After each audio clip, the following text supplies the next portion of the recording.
लेकर के मैं पढ़ता हूं एक नज्म साहब कि वाह रे देश के चौकीदार, वाह रे देश के चौकीदार। जुड़े साहब, मैं पढ़ता हूं, हिम्मत कर रहा हूं। वाह रे देश के चौकीदार, वाह रे देश के चौकीदार। विजय माल्या नाक के नीचे से हो गया फरार, वाह रे देश के चौकीदार, वाह रे देश के चौकीदार, देश के चौकीदार, वाह रे देश के चौकीदार। विजय माल्या नाक के नीचे से हो गया फरार, वाह रे देश के चौकीदार, वाह रे देश के चौकीदार। पूरे यूपीए का जो शासनकाल था 10 साल का, उसमें भी उतने सैनिक नहीं शहीद हुए थे साहब जो पिछले 2 साल के अंदर शहीद हुए हैं। आंकड़ों को समझिए। मैं तमाम जिनकी आंखों पे पट्टियां चढ़ी हैं, मैं उनसे भी कहता हूं कि भक्ति अच्छी चीज नहीं है। समझिए, जांचिए, परखिए।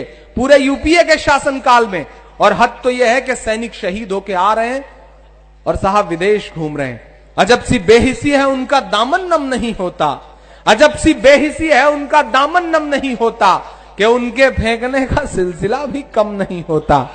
जो कल तक कुत्ते के पिल्लों का भी मातम मनाते थे, उन्हें अब सैनिकों की मौत का भी गम नहीं होता। उन्हें अब सैनिकों की मौत का भी गम नहीं होता।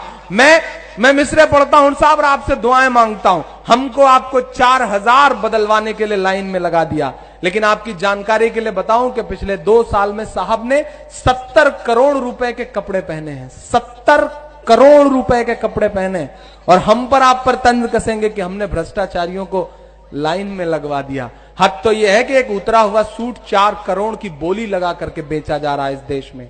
लेकिन बेशर्मी का एक और चेहरा सुनिए साहब। पत्रकार दोस्त मेरे इस बात को नोट करें कि एक तरफ हम ये देख रहे हैं कि 4 करोड़ रुपए में साहब का उतरा हुआ सूट नीलामी के जरिए बिक रहा है, लेकिन बेशर्मी की दूसरी तस्वीर यह है कि छत्तीसगढ़ में मारे गए सैनिकों की वर्दियां 3 दिन तक कूड़े के ढेर में पड़ी थीं, लेकिन कोई सियासतदान बोलने को तैयार नहीं था। बोली लगा करके एक शख्स ने जब 4 करोड़ में वो सूट खरीदा, तो मुझे लगा कि मुझे उससे कहना चाहिए कि बुढ़ापा क्या खरीदा है, जवां मर्दी खरीदो तुम, वतन के चाहने वालों की हमदर्दी खरीदो तुम, वतन के चाहने वालों की हमदर्दी खरीदो तुम। और अगर आपके सीनों में हिंदुस्तान जिंदा है, हिंदुस्तान की मोहब्बत हिलोर मार रही है, सरहद पर खड़े हुए उस सिपाही के लिए दिल में प्यार है, तो इन मिसरों पे आपकी तालियां उनका और हौसला बढ़ाएं कि बुढ़ापा क्या खरीदा है, जवां मर्दी खरीदो तुम, वतन के चाहने वालों की हमदर्दी खरीदो तुम। सियासी शख्स की उतरन को लेने से तो बेहतर है वतन पर मरने वाले शख्स की वर्दी खरीदो तुम। वतन पर मरने वाले शख्स की वर्दी खरीदो तुम। तब मैं नज्म पढ़ता हूं साहब और आपसे दुआएं मांगता हूं। विजय माल्या नाक के नीचे से हो गया फरार, वाह रे देश के चौकीदार, वाह रे देश के चौकीदार। तुमसे ज्यादा अब पूरा देश मान रहा है इस बात को कि तुमसे ज्यादा असरदार था वो पिछला सरदार, वाह रे देश के चौकीदार, वाह रे देश के चौकीदार, देश के चौकीदार, वाह रे देश के चौकीदार।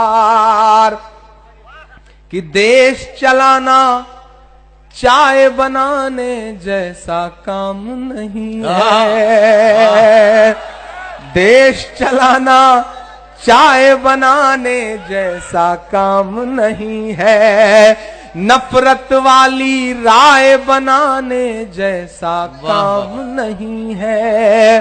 एक किसान ना कर्ज चुकाए तो फांसी का फंदा। पिछले एक साल में आंकड़ा नोट करें पत्रकार दोस्त, महाराष्ट्र में जहां इन्हीं की हुकूमत है। पिछले एक साल में 3539 किसानों ने महज कुछ लाख रुपए का कर्ज ना अदा कर पाने की वजह से खुदकुशी की है। लेकिन साहब चुप हैं, उस पर कोई बयान नहीं आएगा, उस पर कुछ भी नहीं ट्वीट आएंगे। बाकी तो छींक आने तक पे ट्वीट मारते हैं साहब।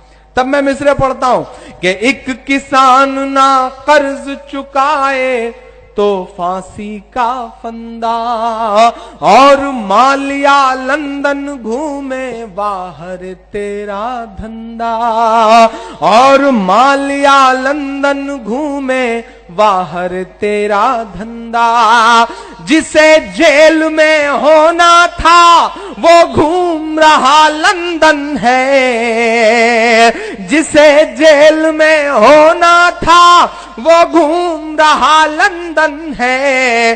राष्ट्रभक्त सब चुप बैठे हैं, अजब दोगलापन है। राष्ट्रभक्त सब चुप बैठे हैं, अजब दोगलापन है। जो ये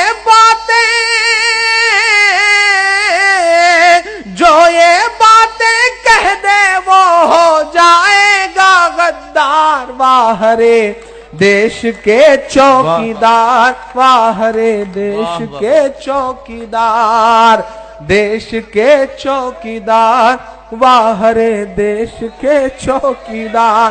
क्योंकि फेरिस्त बहुत तवील है तो मैं इजाजत चाह रहा हूं।